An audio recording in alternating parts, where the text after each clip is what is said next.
Hello मेरे प्यारे दोस्तों, आप सभी को मेरे यूट्यूब चैनल कहानी का खजाना में स्वागत करती हूँ। आई होप आप सभी लोग खुश होंगे, स्वस्थ होंगे। चलिए दोस्तों, आज आप सबको मैं एक नई कहानी सुनाती हूँ। मैं अपनी साली सुमन की शादी में कश्मीर आया था। पत्नी की तबीयत खराब थी तो वो आ नहीं पाई। शादी और विदाई दोनों अच्छी तरह से हो गई। मैं हॉल में बैठा हुआ था। घर के बाकी लोग बैठकर बातें कर रहे थे, लेकिन मेरा ध्यान नीलम पर ही था। नीलम कोई और नहीं, मेरे साले साहब की पत्नी थी। नीलम की आंखों की चमक और चेहरे की मुस्कान मुझे अंदर तक हिला गई। वो बहुत ही खूबसूरत और जवान थी। मैंने खुद को कई बार रोका था, लेकिन मेरी नज़र बार बार उसी पर ठहर जाती थी। मैं जानता था ये गलत है, परिवार की इज्जत का सवाल भी है, लेकिन दिल कहाँ मानता है। रात गहरी हो गई और ठंड बढ़ती जा रही थी। मैं कंबल ओढ़कर बिस्तर पर लेट रहा था, लेकिन नींद नहीं आ रही थी। अचानक से किसी ने दरवाज़ा खटखटाया। मैंने धीरे से पूछा, कौन है? दिल की धड़कन बहुत तेज हो गई। तभी एक प्यारे से कांपती हुई आवाज़ आई, जीजू, मैं नीलम। मैंने दरवाज़ा खोला तो नीलम सामने खड़ी थी। दोस्तों, चैनल पर पहली बार आए हैं तो इस वीडियो को लाइक, शेयर और सब्सक्राइब करें और एक प्यारा सा कमेंट ज़रूर कर दें। मैंने पूछा, क्या हुआ नीलम, तुम इतनी रात को यहाँ पर? नीलम ने अपनी आंखें नीचे करते हुए कहा, जीजू, क्या मैं थोड़ी देर के लिए आपके कमरे में बैठ सकती हूँ? मेरे कमरे में रिश्तेदार सोए हुए हैं। मैंने हिचकिचाते हुए कहा, ठीक है, अंदर आ जाओ। कमरे में हल्की सी रोशनी थी। नीलम अंदर आई, दरवाज़ा बंद किया। मैं भी बिस्तर के कोने पर बैठ गया। बाहर ठंडी हवा बह रही थी, लेकिन अंदर सन्नाटा था।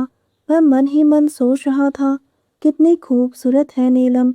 हम बातें करने लगे, हमारी नज़रें मिली और पल थम सा गया। नीलम की सांसें तेज हो गई, उसकी दिल की धड़कन सुनाई दे रही थी। वो मेरे करीब सरक कर आई, मेरा हाथ उसके हाथ को छू गया और दोनों ठहर गए। नीलम कांपने लगी। मैंने अपना कंबल उसके कंधों पर जैसे ही डाला, मेरा हाथ वहीं पर रुक गया। नीलम ने आंखें बंद कर ली, जैसे मेरा छूना उसे अच्छा लग रहा था। मेरे मन में भी एक अजीब तरह की हलचल होने लगी। मैं खुद से कह रहा था, ये गलत है, लेकिन इतना अच्छा क्यों लग रहा है। मैंने हाथ हटाए, लेकिन नीलम ने मेरे हाथ पकड़ते हुए कहा, रहने दो जीजू, आपकी गर्माहट अच्छी लग रही है। और वो मेरे और करीब आ गई। अब जाके एक दूसरे से छू रहे थे। कमरे में एक अजीब तरह का माहौल बनने लगा। रात और गहरा गई। हम दोनों एकदम चुप थे, लेकिन सांसें तेज। उसकी आंखों में अब कोई शर्म नहीं, बल्कि एक अलग तरह की चाहत दिखाई दी। मैंने कहा, नीलम, ये गलत है। नीलम ने अपना सर मेरे कंधे पर रख दिया। बस थोड़ी देर और, कोई नहीं जानता है कि मैं आपके पास हूँ।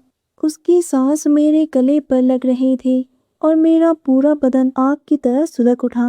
मैं जानता था कि हम रिश्ते की सीमा लांघ रहे हैं, लेकिन वो चाहत हमें रोक नहीं पा रही थी। धीरे धीरे मैंने उसके चेहरे को ऊपर किया। होठ सामने था और दोनों और करीब आ गए। पहला चुंबन हल्का सा। अब कमरे में सिर्फ हमारी सांसों की आवाज़ थी। मैंने उसे अपनी बाहों में भर लिया और साड़ी का पल्लू सरक गया। उसने धीरे से कहा, जीजू, मुझे आपकी ज़रूरत है। मैं भी अपने मन को रोक नहीं पा रहा था। मैंने उसके होठों को गहराई तक चूम लिया, जैसे सालों की प्यास बुझा रहा हूँ। नीलम अपना हाथ मेरे सीने पर घुमाते हुए शर्ट की बटन को खोलने लगी। मेरा भी हाथ उसकी धड़कनों पर गया। सारे बदन से कब किनारे हो गए पता ही नहीं चला। वो आंखें बंद करके मुस्कुरा रही थी। धीरे धीरे हाथ नीचे सरक गया। मैंने कहा, नीलम, क्या मैं तुम्हारे साथ आगे बढ़ सकता हूँ? उसने हाँ में सर हिलाया। फिर धीरे धीरे हम उस खूबसूरत पल में खो गए। नीलम के मुंह से खुशी की सिसकारियाँ निकलने लगी। हम दोनों बहुत ही खुश थे। रात भर ये सिलसिला यूं ही चलता रहा। नीलम की सिसकारियाँ और मेरी आहें कमरे के माहौल को और भी खूबसूरत बना रही थी। सुबह के 4 बज रहे थे। नीलम मेरे सीने पर सर रखकर लेटी थी। जीजू, ये रात मैं कभी नहीं भूलूंगी। मैंने उसके माथे को चूमा। लेकिन मन में अपराध बोध भी था। हमने गलत किया, लेकिन हमें सब सही लगा। वो रात, वो चाहत हमेशा याद रहेगी। मैं जानता था हम दोनों में जो कुछ भी हुआ वो हम दोनों के बीच ही रहेगी। दोस्तों, आप सबने अपना कीमती समय निकाल कर इस वीडियो को सुना, इसके लिए आप सभी को धन्यवाद करती हूँ। धन्यवाद दोस्तों।